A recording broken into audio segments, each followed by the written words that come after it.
ఎందుకు మారాల్సి వచ్చిందంటే రేవంత్ రెడ్డి గారు ఆ రోజు మీకు ఇంతకుముందు చెప్పినా ఇప్పుడు చెప్తున్నా, రేవంత్ రెడ్డి గారు ఈటల రాజేందర్ గారి దగ్గర 25 కోట్ల రూపాయలు తీసుకొని అమ్ముడు పోయి ఒక కాంగ్రెస్ పార్టీ అధ్యక్షుడిగా ఉండుకుంటూ ఒక ప్రముఖ ఛానల్, మీ ఛానలే, ఒక నిమిషం తీసుకొని రికార్డ్స్ ఆ ప్రముఖ ఛానల్లో, మీ ఛానల్ని ప్రముఖ ఛానల్లో ఇంటర్వ్యూ ఇస్తూ ఈటల రాజేందర్ గెలుస్తారంటారు. ఈయన కాంగ్రెస్ పార్టీ అధ్యక్షుడు నుండి బీజేపీ క్యాండిడేట్ గెలుస్తారని చెప్పిన తర్వాత పార్టీలు ఎందుకు ఉండాలి భయ్? అవు మోసగాడు కదా, లేట్గా తెలిసింది మోసగాడని తెలిసింది, మోసగాడు చేసిండు. Thank you. ఇప్పుడు కేసీఆర్ నాయకత్వంలో ముఖ్యమంత్రి వీకే స్థాయిలో అదే ఉన్నాము, అదే చేస్తారు. Don't worry.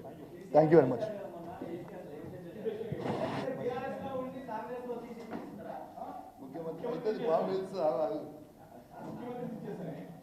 పంపించిండంటే ఇది ఎంత పెద్ద సిగ్గుచేటు అనేది యావత్ తెలంగాణ ప్రజలందరూ కూడా గమనించాలని నేను విజ్ఞప్తి చేస్తా ఉన్నాను.